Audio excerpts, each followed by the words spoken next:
Shalom. Shalom. Assalamualaikum warahmatullahi wabarakatuh. Salam sejahtera untuk kita semua. Bapak Ibu guru yang saya hormati, pertama-tama mari kita memanjatkan puji dan syukur kepada Tuhan oleh karena perlindungannya kita ada di ruangan ini pada saat ini dengan kondisi yang sangat baik dan kesehatan yang baik pula. Hari ini kami ketiga peserta atau CGP Angkatan 10 akan melakukan aksi nyata tentang budaya positif. Sebelumnya kami mengucapkan terima kasih banyak kepada Bapak Ibu sudah bersedia menyiapkan waktu untuk ada bersama kami pada siang hari ini. Kegiatan disiplin positif ini kami adakan sebagai salah satu aksi nyata kami dalam program pendidikan guru penggerak. Untuk itu, memulai seluruh rangkaian acara pada siang hari ini, kita akan memulainya dengan doa. Untuk itu, saya minta kesediaan Ibu Nervi untuk memimpin kita dalam doa.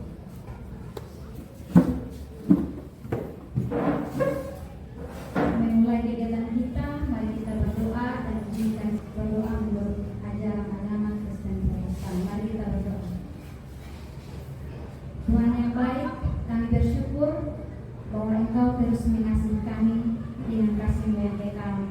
Dan pada hari ini kami diizinkan untuk ada di dalam aksi nyata diseminasi disiplin positif dan budaya positif di sekolah kami.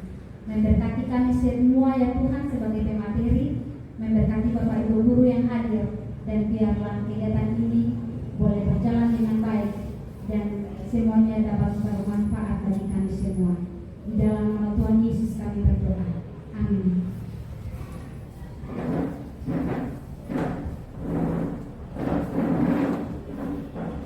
Baik, terima kasih Bu Mania. Dalam materi disiplin positif ini ada beberapa bagian dan akan dibawakan oleh kami bertiga. Ibu Meli akan membawakan materi tentang kebutuhan dasar manusia dan motivasi, teori motivasi. Yang kedua akan dibawakan oleh Ibu Adriana, yaitu perubahan paradigma dan disiplin positif. Dan materi yang berikut akan dibawakan oleh saya sendiri tentang restitusi 5 posisi kontrol, keyakinan kelas, dan segitiga restitusi. Untuk itu waktu sepenuhnya saya berikan kepada Ibu Meli. Terima kasih Bu Nina. Semangat pagi teman-teman. Semangat pagi. Terima kasih. Baik, pada saat ini saya akan membagikan tentang budaya positif yang harus kita terapkan di sekolah kita. Yang pertama yaitu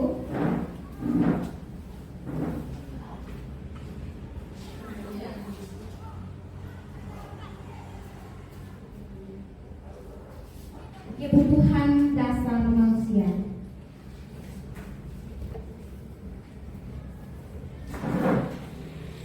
Nah, Bapak Ibu semua tindakan itu pasti didasarkan pada pemenuhan kebutuhan.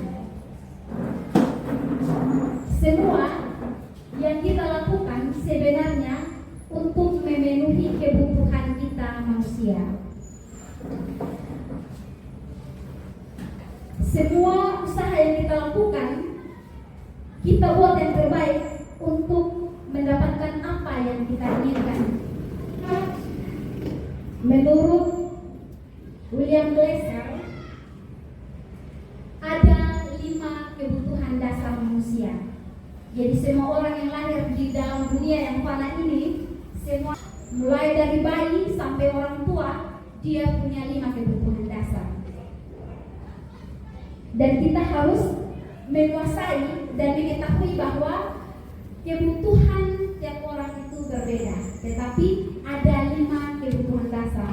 Karena itu kita juga perlu memahami bahwa kita, setiap orang itu punya pandangan yang berbeda-beda tentang dunia ini. Nah, semua orang juga punya gambaran yang berbeda tentang dunia ini. Jadi ada 5 kebutuhan dasar yang akan kita pelajari pada hari ini. Nah, untuk mempelajari hal ini, kita akan mempelajari satu kasus. Kasusnya yaitu Ibu Ria, guru kelas 6 di SD Permai, sedang bingung menghadapi ulah salah satu murid di kelas bernama Agus. Beberapa anak telah datang dan mengeluhkan Agus yang seringkali meminta bekal makan siang mereka dengan paksa. Jika Anda dapat situasi seperti Ibu Ria, apa yang akan Anda lakukan? Jadi ini anak ini setiap kali jam makan siang dia akan dicari hal, dia berkawan-kawan ambil dia punya kawan-kawan punya makanan. Nah, kalau teman-teman ada di posisi Ibu Ria, apa yang akan teman-teman lakukan? Mungkin Ibu Susan. Baik, terima kasih. Kalau saya sebagai Ibu Ria, yang akan saya lakukan adalah memanggil Agus, menanyakan apa dasar kenapa dia melakukan hal tersebut. Kemudian nanti kita sama-sama mencari solusi. Kalau dilihat dari kasus ini, mungkin yang saya pikirkan mungkin dia dari rumah tidak sarapan. Jadi dia mungkin tidak sarapan, mungkin tidak disiapkan, sehingga dia datang akhirnya dia mengambil itu dan mengambil untuk makanan teman-teman gitu. Luar biasa sekali jawaban dari Ibu Susan. Kita berikan tepuk tangan dulu. Ya. Baik, kita akan lihat 5 kebutuhan tadi berdasarkan kasus ini. Yang pertama, 5 kebutuhan dasar itu yaitu kebutuhan untuk bertahan hidup atau survival. Kebutuhan untuk bertahan hidup atau survival. Kebutuhan untuk bertahan hidup adalah kebutuhan yang bersifat fisiologis untuk bertahan hidup. Misalnya kesehatan, rumah, dan makanan. Jadi semua orang itu pasti butuh itu. Butuh untuk sehat, butuh rumah untuk tinggal, dan butuh makanan untuk dimakan. Kebutuhan untuk bertahan hidup itu juga dia kebutuhan biologis ada di dalam kebutuhan untuk bertahan hidup.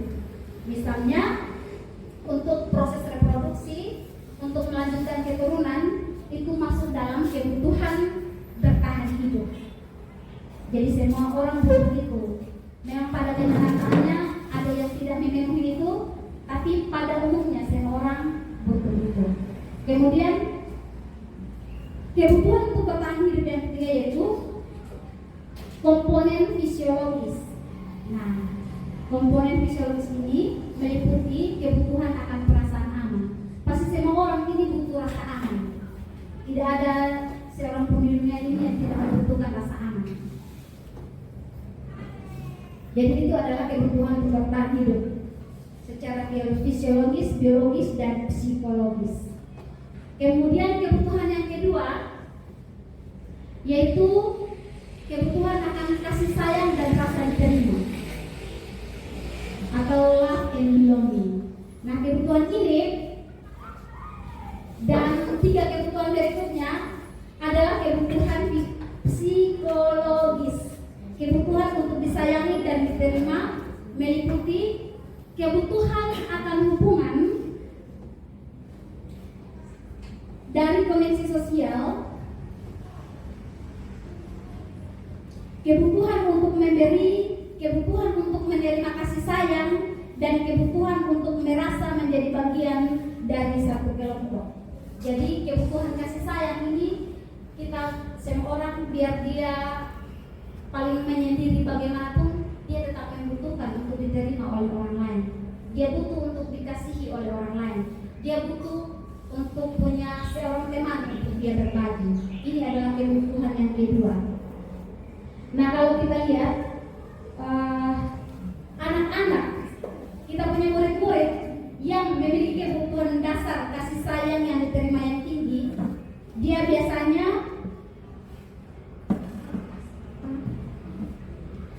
ingin disukai dan diterima oleh lingkungan mereka.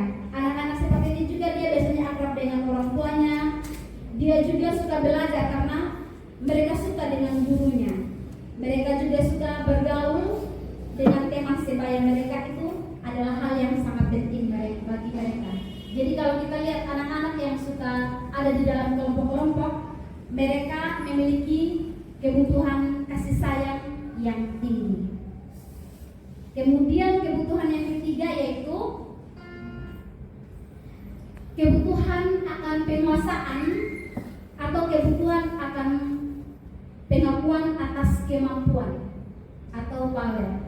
Jadi orang itu dia tuh butuh untuk diakui, dia tuh mampu, dia tuh punya kemampuan. Kebutuhan ini berhubungan dengan kekuatan untuk mencapai sesuatu. Jadi kebutuhan penguasaan dia berhubungan dengan kekuatan untuk mencapai sesuatu, untuk terampil, untuk diakui atas prestasi dan keterampilan kita, untuk didengarkan dan harga diri. Jadi semua orang itu punya harga diri dan dia perlu diakui bahwa dia itu punya harga diri. Kebutuhan ini meliputi keinginan untuk dianggap berharga, bisa membuat perbedaan, bisa membuat pencapaian, kompeten, diakui, dihormati. Ini meliputi self-esteem dan keinginan untuk meninggalkan pengaruh. Nah, kalau kita punya siswa-siswi yang memiliki kebutuhan power yang tinggi, self-esteem dan keinginan untuk meninggalkan pengaruh. Nah, kalau kita punya siswa-siswi yang memiliki kebutuhan power yang tinggi, biasanya selalu ingin menjadi pemimpin. Jadi kalau kita lihat, kita punya siswa di dalam kelas, mereka ingin menonjol, ingin menjadi pemimpin, pokoknya dia yang harus atur-atur kawannya, dia punya kebutuhan akan penguasaan ini yang tinggi. Kebutuhan yang berikut yaitu kebebasan, kebutuhan kebebasan atau kebutuhan akan pilihan atau freedom. Jadi manusia itu punya kebutuhan dasar itu dia bebas. Kebutuhan untuk bebas adalah kebutuhan akan kemandirian, otonomi, memiliki pilihan dan mampu mengendalikan arah hidup seseorang. Anak dengan kebutuhan kebebasan yang tinggi menginginkan pilihan mereka. Mereka perlu banyak bergerak, suka mencoba-coba dan tidak terlalu terpengaruh dengan orang lain dan senang mencoba hal yang baru dan menarik. Jadi kalau kita lihat anak-anak yang terlalu banyak bergerak, aktif di dalam kelas, mereka punya kebutuhan dasar kebebasan ini yang sangat tinggi. Jadi mereka tidak ingin dikekang oleh aturan. Mereka sangat aktif di dalam kelas, aktif secara fisik maksudnya. Mereka suka bergerak kemana-mana, suka lari. Dia punya kebutuhan akan freedom ini yang tinggi. Kemudian kebutuhan yang kelima yaitu kebutuhan kesenangan atau kebutuhan untuk merasa senang atau fun. Jadi semua orang tuh pasti punya kebutuhan untuk merasa senang. Semua orang di dunia ini butuh untuk merasa senang. Kebutuhan akan kesenangan adalah kebutuhan untuk mencari kesenangan, bermain dan tertawa. Bayangkan hidup tanpa pakai kenikmatan, betapa menyedihkannya kalau kita kebutuhan akan kesenangan ini tidak terpenuhi. Nah, William Glasser dia menghubungkan kebutuhan akan kesenangan dengan belajar. Jadi anak-anak dengan kebutuhan dasar kesenangan yang tinggi, biasanya mereka menikmati apa yang mereka lakukan.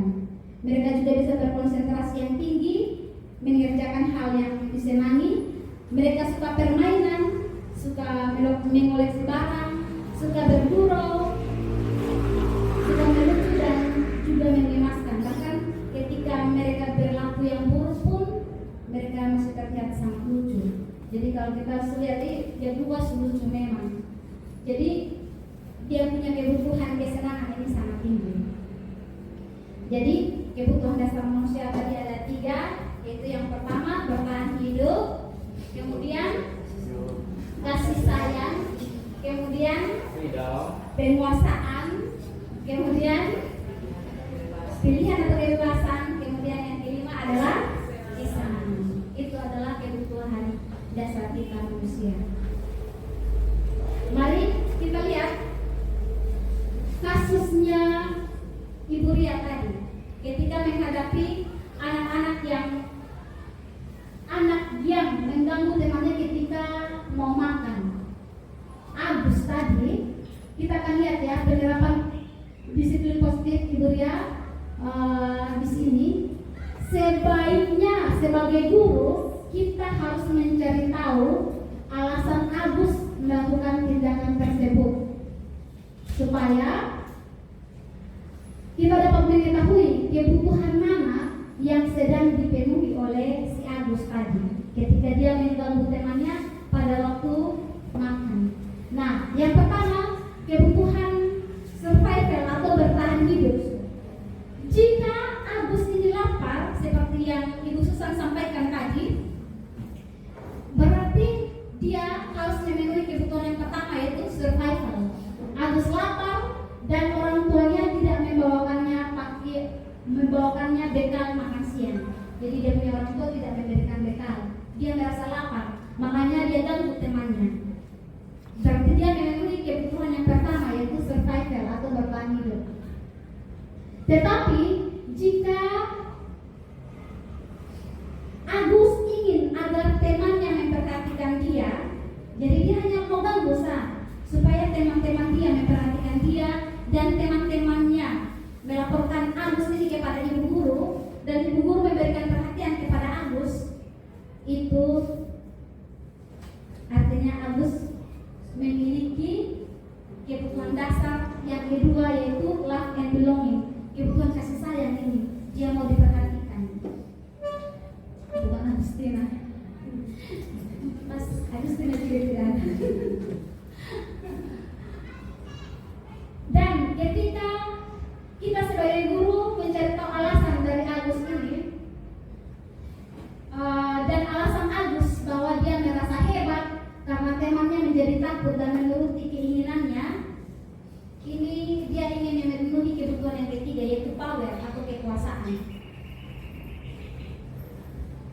Dia ingin teman-temannya mengakui dia dan teman-temannya menuruti dan merasa takut akan dia. Jika kita memanggil siswa si Agus ini dan alasan si Agus dia bilang merasa bosan dengan bekal yang dia bawa dari rumah yang diberikan oleh orang tuanya sebagai bekal, berarti dia ingin memenuhi kebutuhan yang keempat yaitu survival. Freedom. Jadi dia tidak merasa bebas untuk memilih dia punya bekal. Dia punya bekal bilang itu saja. Jadi dia ingin memenuhi kebutuhan freedom tadi. Dia ingin bebas. Tetapi jika Agus punya motivasi mengganggu temannya, dia bilang dia hanya iseng saja dan dia menikmati ekspresi teman kalau sedang menangis atau merasa terganggu. Dia senang sekali lihat temannya terganggu. Dia tentu sering lihat kita punya anak-anak yang seperti itu ya. Kalau dia temu kawan tuh dia senang sekali. Itu dia sedang memenuhi kebutuhan yang kelima itu yaitu fun. Tapi masalahnya dia merasa senang di atas penderitaan orang lain. Nah, tapi dia sebenarnya sedang memenuhi kebutuhan yang kelima ini yaitu fun, kesenangan. Sampai di sini mungkin ada pertanyaan dari teman-teman semua.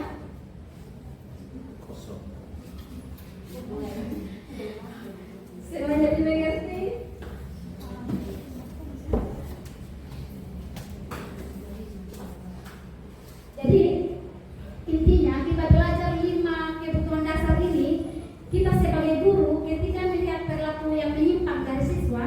kita jangan cepat langsung marah dan menghakimi dia.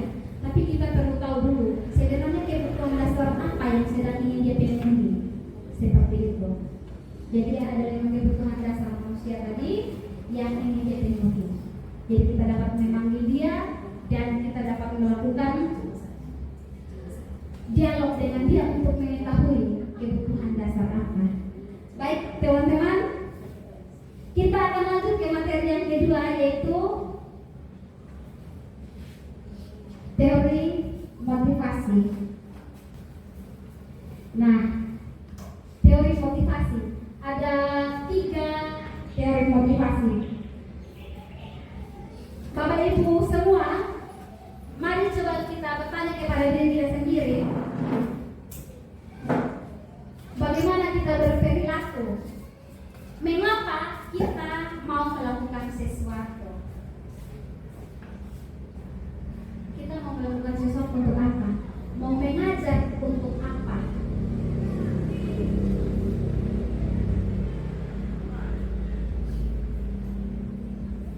Ibu Eka,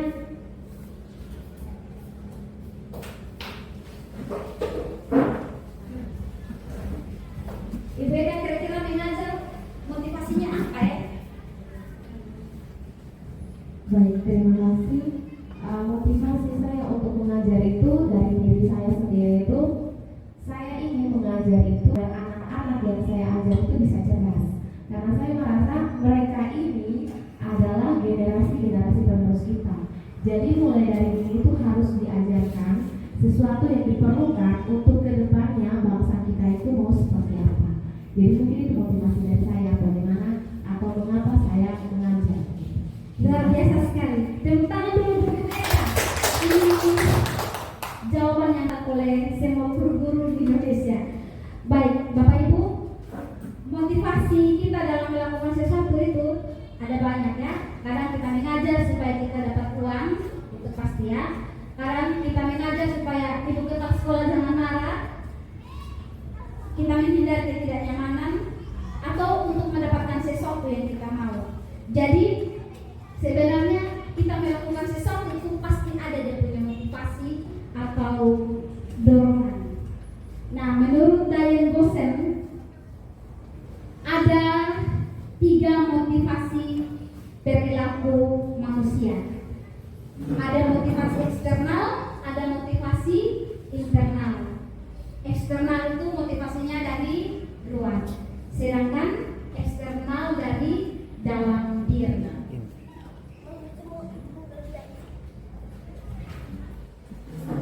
Motivasi yang pertama menurut Diane Bosen untuk menghindari ketidaknyamanan atau hukuman. Motivasi ini adalah tingkat terendah dari motivasi perilaku manusia.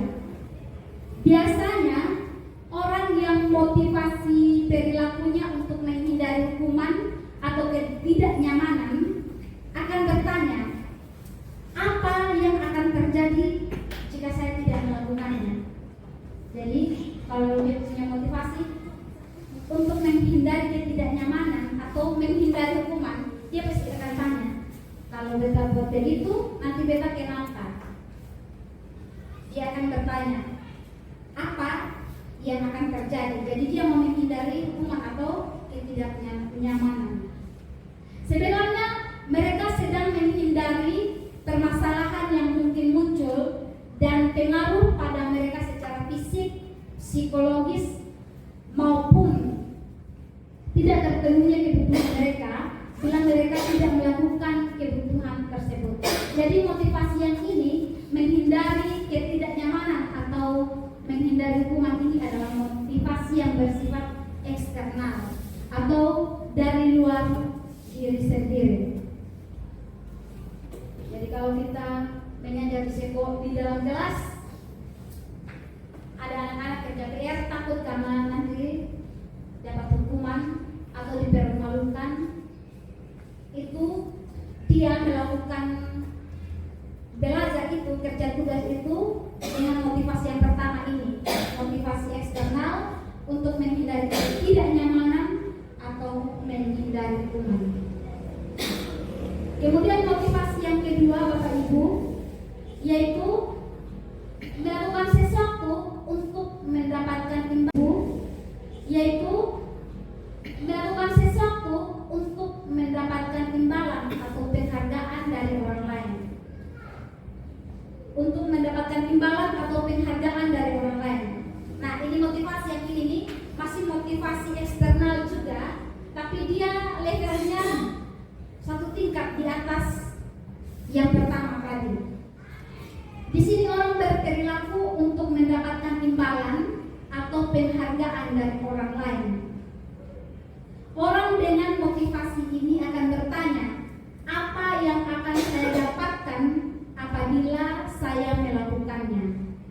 Mereka melakukan sebuah tindakan untuk mendapatkan pujian dari orang lain yang menurut mereka penting dan mereka letakkan dalam dunia berkualitas mereka. Mereka juga melakukan sesuatu untuk mendapatkan hadiah, pengakuan, atau imbalan. Jadi kalau kita punya anak-anak ingin melakukan sesuatu, nanti mama kasih beta apa? Nah, dia sedang melakukan motivasi yang kedua ini. Kalau kita punya anak, kita minta tolong untuk cuci piring dan dia cuci piring, coba saya tanyakan dia punya motivasi. Dia mau menghindari ketidaknyamanan, dimarahi oleh orang tuanya, atau dia berharap, oh saya cuci piring supaya mama beli kasih beta ini. Kadang-kadang kita punya anak-anak bilang, iya beta mau cuci piring, beta mau sapu halaman, yang penting mama beli kasih beta ini. Itu adalah motivasi eksternal, motivasi dari luar.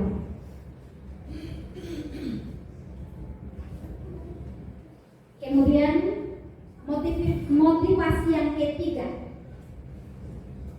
Motivasi yang ketiga yaitu untuk menjadi orang yang mereka inginkan dan menghargai diri sendiri dengan nilai-nilai yang mereka percaya. Jadi ini adalah motivasi yang bersifat eksternal. Jadi seorang anak dia melakukan ini agar mereka menghargai dirinya sendiri dan nilai-nilai yang mereka percaya. Orang dengan motivasi ini akan bertanya, akan menjadi orang seperti apa saya apabila saya melakukannya? Mereka melakukan sesuatu karena nilai-nilai yang mereka yakini dan mereka hargai. Jadi kalau kita punya anak-anak mau belajar, mereka sudah ada motivasi dalam diri seperti ini. Oh, saya belajar supaya saya pintar. Saya belajar supaya saya dapat mempersiapkan masa depan yang baik. Saya dapat mencapai cita-cita saya. Nah, itu adalah contoh motivasi dari anak yang ketiga, yaitu karena mereka menghargai diri sendiri dengan nilai-nilai yang mereka percaya. Nah, ini adalah motivasi yang akan membuat seseorang memiliki disiplin positif karena motivasi bersifat eksternal, internal. Jadi dari ketiga motivasi ini, yang pertama menghindari hukuman dan ketidaknyamanan, yang kedua untuk mendapatkan imbalan, dan yang ketiga menjadi orang yang mereka inginkan. Orang yang diinginkan, dihargai, dan dengan nilai-nilai yang mereka percaya. Dan kita sangat mengharapkan kita punya anak-anak melakukan sesuatu dalam proses pembelajaran itu dengan motivasi yang ketiga ini. Jadi kita sangat menghindari anak-anak kita melakukan motivasi yang pertama dengan yang kedua tadi. Karena meskipun kita berusaha bagaimanapun, pasti ada kelemahan dari yang pertama dengan yang kedua. Tapi kalau sudah ada motivasi dari diri anak sendiri untuk belajar, menghargai diri mereka sendiri dan melakukan nilai-nilai yang mereka percaya, itu akan menjadi pegangan di dalam hidup mereka. Percayalah bahwa mereka akan melakukan seumur hidup mereka. Sampai di sini penjelasan saya. Mungkin ada tanggapan dari teman-teman, bisa berupa pertanyaan atau pernyataan atau penguatan bagi kami. Kita sama-sama belajar di sini. Saya berdiri di sini bukan berarti saya sudah tahu semuanya dan sudah bisa semuanya, tapi kita sama-sama belajar dengan teman-teman semua. Bisa memberikan umpan balik, bisa berupa kesimpulan atau apapun dari teman-teman mengenai 3 motivasi ini.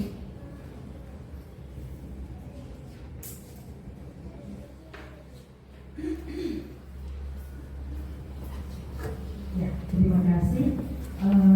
Terima kasih untuk penjelasannya. Ketika Ibu Merina, kemudian saya juga jadi menyadari bahwa ternyata selama ini yang saya terapkan kepada anak-anak saya dan terutama juga pada anak saya sendiri itu adalah untuk mendapatkan imbalan. Karena dari tadi itu, ketika saya memikirkan kembali refleksi kembali itu, ya segala sesuatu yang saya ajarkan itu adalah kamu melakukan ini supaya kamu ini.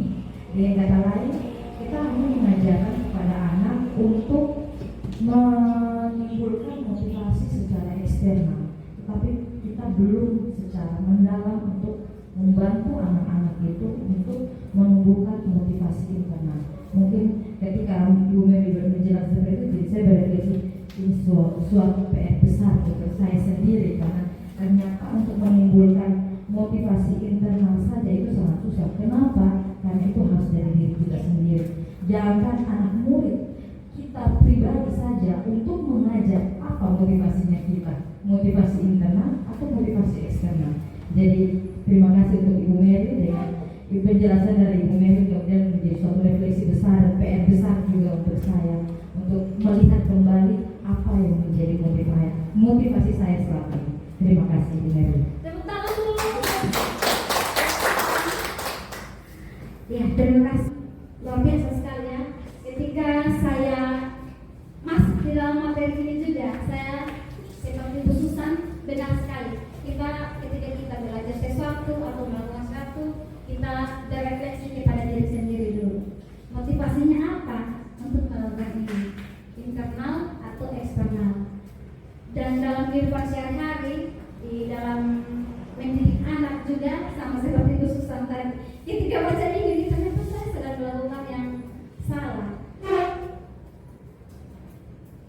Motivasinya eksternal. Ketika saya mengajar anak saya, membujuk dia untuk makan, ayo makan supaya dapat ini, atau mama kasih ini. Nah, itu motivasi yang salah sebenarnya. Karena dia tuh sebenarnya harus punya kesadaran bahwa dia makan itu supaya dia sehat, dia bisa bertumbuh dengan normal, dia kuat, dia cerdas, seperti itu. Untuk anak-anak kita juga di dalam kelas, kita juga perlu menumbuhkan motivasi-motivasi internal tadi. Ya, seperti Bu Susan bilang benar ya, kita mulai dari diri sendiri. Kita mengajar ini apa, untuk apa. Terus kita mengajar itu bagaimana? Apakah kita sudah melakukan yang terbaik, mempersiapkan bahan ajar dengan baik untuk anak-anak kita? Itu tergantung dari motivasi kita ya. Kalau motivasinya seperti yang sudah disebutkan oleh Ibu Eka tadi, itu ada motivasi yang sangat ideal bagi kita semua ya. Di pundak kita ada beban yang begitu berat untuk mencerdaskan anak-anak bangsa. Kualitas seorang guru itu memang sangat mempengaruhi kualitas dari siswa-siswi yang dididiknya. Oleh karena itu, mari Bapak Ibu, kita kiranya materi yang telah saya sampaikan tadi, saya tahu ada banyak kekurangan dan saya tahu bahwa itu tidak mudah juga untuk dilakukan. Tetapi mari kita bersama-sama berjuang untuk melakukan semua yang tadi. Ketika kita menghadapi anak-anak, kita jangan cepat-cepat menghakimi mereka dulu. Kita panggil mereka, kita berdialog, berdiskusi, kita analisis kebutuhan sebenarnya. Kalau dia bikin masalah di dalam kelas itu pasti ada satu kebutuhan yang ingin dia penuhi.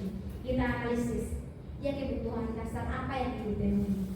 Kemudian kita juga melihat ada motivasi-motivasi dari anak-anak kita. Dari datang sekolah ini dengan berbagai banyak motivasi, saya yakin. Dan motivasi yang lurus itu mungkin hanya beberapa orang yang memiliki kesadaran untuk belajar.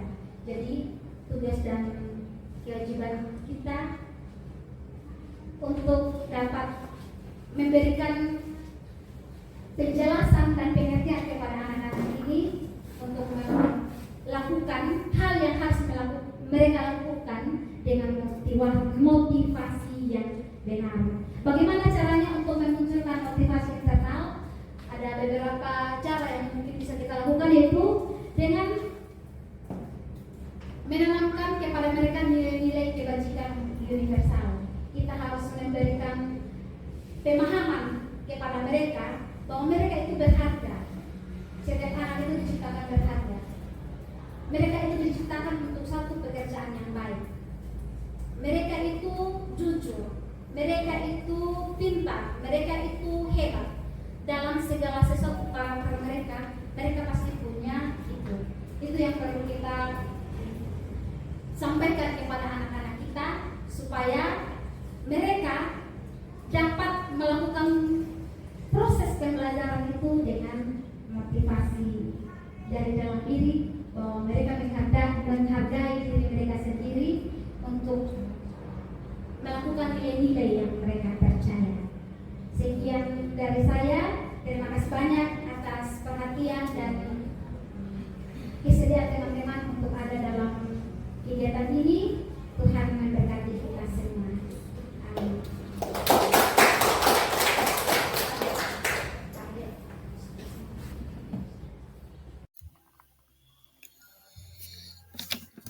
Dalam melakukan aksi nyata disiplin positif, saya membuat keyakinan kelas.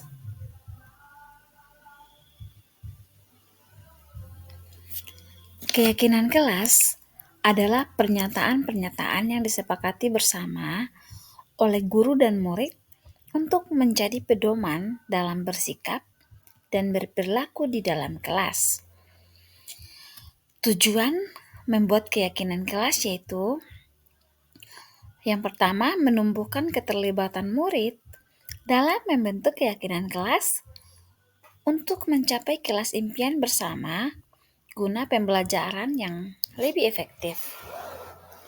Tujuan yang kedua, menciptakan komunikasi segala arah antara guru dan murid-murid dan membiasakan budaya dan disiplin positif. Adapun langkah-langkah pembuatan kesepakatan kelas di kelas 81 yaitu saya dan murid-murid bersama-sama memulai kegiatan dengan doa yang dipimpin oleh seorang murid. Kemudian saya membimbing anak-anak untuk mengingat nilai-nilai kebajikan universal. Kemudian kami menentukan nilai-nilai kebajikan yang ingin dijadikan perhatian utama. Nah, pernyataan keyakinan kelas dibuat dalam kata yang positif. Yang terakhir, keyakinan kelas ini kami buat dalam bentuk poster sehingga dapat dimuat di media sosial dan di dinding kelas. Adapun kesepakatan kelas yang kami buat yaitu bekerja sama, menjaga kebersihan kelas, saling peduli, menghargai, membantu satu sama lain, mengerjakan tugas tepat waktu dan aktif di dalam kelas, serta menjaga dan meletakkan barang pada tempatnya.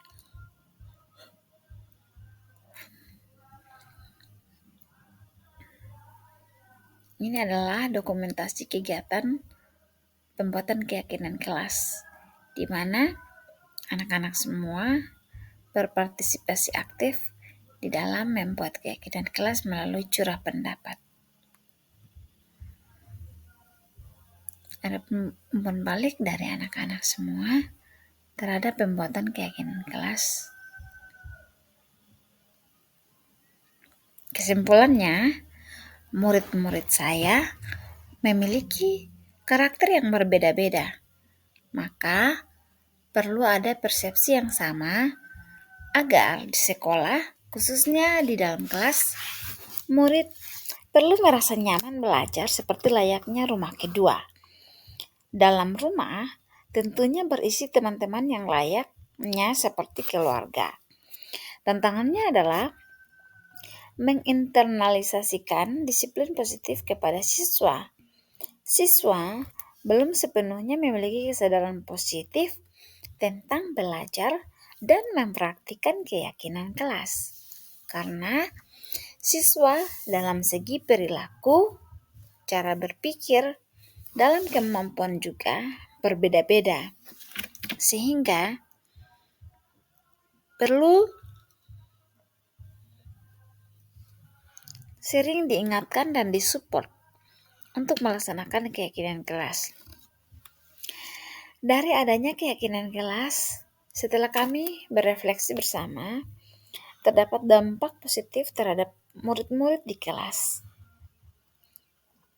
Murid terlihat saling toleran dan saling mengingatkan satu sama lain demi terciptanya lingkungan belajar yang nyaman dan menyenangkan. Sekian dan terima kasih.